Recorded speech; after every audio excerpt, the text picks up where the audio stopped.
तो तीसरे क्वेश्चन को देखते हैं।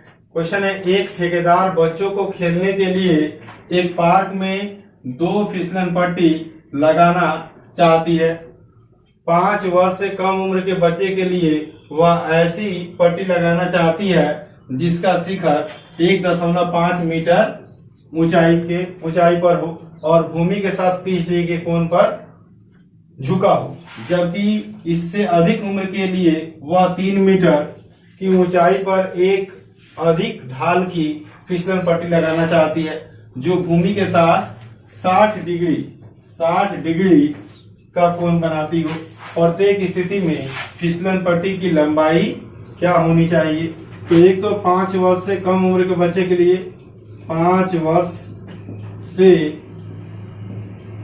कम उम्र के बच्चे के लिए फिसलन पट्टी, और दूसरा 5 वर्ष से अधिक उम्र वाले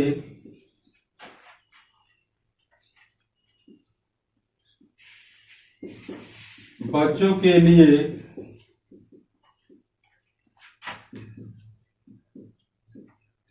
फिसलन पट्टी, है ना। तो पहले 5 वर्ष से कम उम्र वाले बच्चे के लिए है फिसलन पट्टी की ऊंचाई 1.5 मीटर और भूमि के साथ 30 डिग्री कोण बनाती। ये हमारा भूमि हो गया।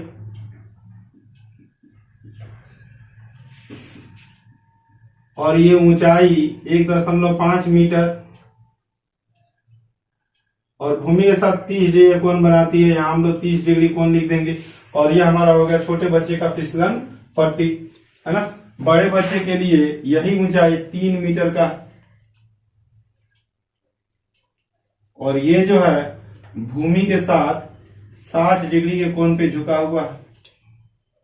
ये जो है भूमि के साथ 60 डिग्री के कोण पे झुका हुआ, और ये हमारा हो गया भूमि 3 मीटर। तो हमें ये बड़े बच्चे का फिसलन पट्टी का लंबाई ज्ञात करना है। इसका नाम लिख देते हैं हम लोग ABC, इसका नाम लिख देते हैं हम लोग PQR, है ना। इसमें हम लोग को BC का लंबाई निकालना है, तो ये छोटे बच्चे का फिसलन पट्टी का लंबाई निकल जाएगा। इस त्रिभुज में QR का लंबाई निकालना है, तो बड़े बच्चे के फिसलन पट्टी का लंबाई निकल जाएगा। तो हम लोग देखते हैं, लिखिए त्रिभुज ABC में ABC से लिख दीजिए, ABC से लिखेंगे P/H, तो साइन 30, है ना, साइन 30 डिग्री बराबर AB बटा BC, साइन 30 का वैल्यू होता है 1/2 बराबर AB का लंबाई कितना है 1.5 मीटर, और ये हो गया हम लोग का BC। क्रॉस मल्टीप्लाई कीजिएगा तो BC बराबर हो जाएगा 1.5 गुने 2 मीटर, यानी कि 3.0 मीटर, यानी कि 3 मीटर। तो छोटे बच्चे के फिसलन पट्टी की लंबाई कितना हो जाएगा 3 मीटर, है ना। अब इसको देखते हैं हम लोग। ये बड़े बच्चे का है, तो यहाँ पे कोण कितना बन रहा है 60 डिग्री का। लिखते हैं त्रिभुज PQR से साइन 60 डिग्री PQ बटा QR, तो PQ का लंबाई 3 मीटर है। साइन 60 का वैल्यू √3/2 बराबर ये हो जाएगा 3 मीटर बटा QR। क्रॉस मल्टीप्लाई कीजिए तो √3 QR बराबर 3 दूनी 6। तो QR का क्या लंबाई हो जाएगा 6/√3, ऊपर नीचे √3 से अगर हम लोग गुना कर दे परिमेयकरण करने के लिए, तो 6√3 बटा 3 दूनी 6, 2 आ जाएगा। यहाँ हो जाएगा 2√3 मीटर। 2√3 मीटर लंबाई होगी बड़े बच्चे के फिसल पट्टी की, है ना। चलिए चौथा क्वेश्चन को हम लोग समझते हैं। चौथा क्वेश्चन इस तरह से है, भूमि के एक बिंदु से जो मीनार के पाद बिंदु से 30 मीटर की दूरी पर है, मीनार के शिखर का उन्नयन कोण 30 डिग्री है, मीनार की ऊंचाई ज्ञात कीजिए। तो देखिए जैसे जैसे क्वेश्चन कह रहा है वैसे वैसे सबसे पहले हम लोग फिगर को बनाते हैं। तो भूमि के एक बिंदु से जो मीनार के पाद बिंदु से 30 मीटर की दूरी पर है, मान लेते ये एक मीनार हो गया जो कि भूमि पे क्या है, ऊर्ध्वाधर खड़ा है। ये हमारा भूमि हो गया, है ना, ये हमारा हो गया भूमि, और ये हमारा हो गया मीनार जो कि भूमि पर क्या है, ऊर्ध्वाधर खड़ा, एकदम सीधा खड़ा है। उसके बाद भूमि के एक बिंदु से जो मीनार के पाद बिंदु से 30 मीटर की दूरी पर है, मीनार के पाद बिंदु, ये हो गया मीनार का पाद बिंदु, यहां से 30 मीटर की दूरी पर एक बिंदु है, 30 मीटर की दूरी पर एक बिंदु हो गया। मीनार के शिखर का उन्नयन कोण 30 डिग्री, इस बिंदु से मीनार के शिखर का उन्नयन कोण 30 डिग्री है। उन्नयन कोण नीचे से ऊपर की ओर बनेगा, तो ये 30 डिग्री कोण है। तो मीनार की ऊंचाई ज्ञात कीजिए। तो ये हम मीनार की ऊंचाई हमें ज्ञात करना है। तो इसका नाम लिख देते हम लोग ABC, है ना, यही मीनार की ऊंचाई हमें ज्ञात करना है। तो इसमें दिया क्या क्या है, BC का लंबाई, AC का लंबाई दिया हुआ, AC का लंबाई है 30 मीटर, और कोण C का मान दिया हुआ है 30 डिग्री, और हमें AB की लंबाई ज्ञात करनी है। देखिए आगे कितने त्रिभुज ABC से, त्रिभुज ABC से P/B करेंगे तो हमें इस भुज की लंबाई निकल जाएगी। तो tan 30 डिग्री लिखते हैं हम लोग, क्योंकि थीटा 30 डिग्री है। तो tan 30 डिग्री AB/AC, AB/AC लिख दिया। tan 30 का वैल्यू होगा 1/√3 इक्वल टू AB का लंबाई, तो ये हो जाएगा मीनार की ऊंचाई, मीनार की ऊंचाई बटा ये जो AC है उसका है 30 मीटर, 30 मीटर, क्रॉस मल्टीप्लाई कीजिए, √3 गुने मीनार की ऊंचाई बराबर 30 मीटर, √3 से भाग कर दीजिए उधर। मीनार की ऊंचाई 30 बटा √3 मीटर,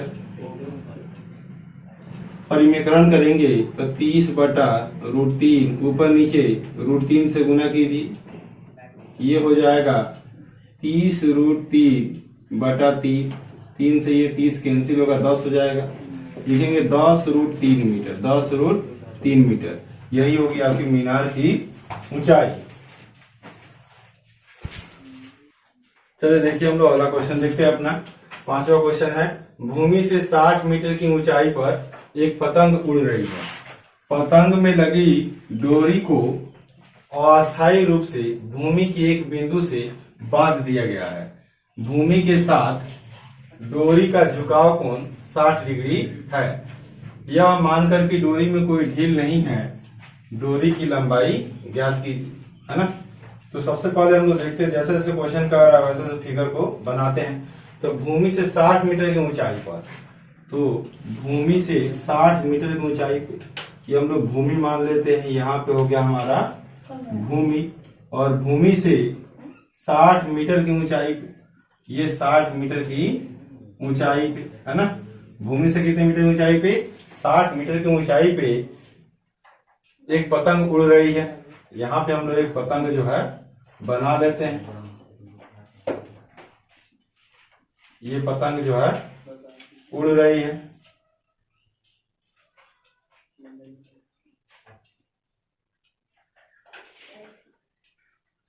ये हमारा हो गया पतंग। पतंग उड़ रही है।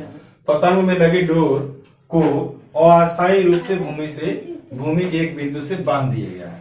भूमि के एक बिंदु से यहाँ पे इसको क्या करते हैं, बांध देते हैं डोरी को। ये हमारा हो गया पतंग की डोरी, है ना। भूमि के साथ डोरी का झुकाव कोण 60 डिग्री है, और ये जो झुकाव कोण है डोरी का भूमि के साथ 60 डिग्री है। यह मान लीजिए कि डोरी में कोई ढील नहीं, एकदम ताना हुआ है ना। तो डोरी की लंबाई ज्ञात कीजिए, इसी का लंबाई आपको ज्ञात करना है।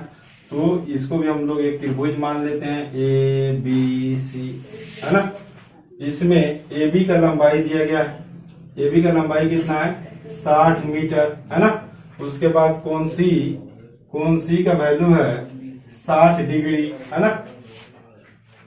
लिखते हैं हम लोग त्रिभुज ABC से, है ना। फिर होगा P/H, हमें इसका लंबाई निकालना है। तो P/H, अगर ये कोण देंगे तो सामने वाला हो जाएगा P/H, तो होगा साइन 60 डिग्री, साइन 60 डिग्री हो जाएगा AB/BC, AB/BC, और साइन 60 का वैल्यू होगा √3/2, और AB का लंबाई हो जाएगा 60, और BC का लंबाई तो हमें निकालना है ना। BC हो जाएगा डोरी की लंबाई, BC हो जाएगा किस चीज की लंबाई, डोरी की लंबाई। क्रॉस मल्टीप्लाई कीजिए तो हो जाएगा √3 गुने डोरी की लंबाई बराबर 60 गुना 120 मीटर, है ना। तो डोरी की लंबाई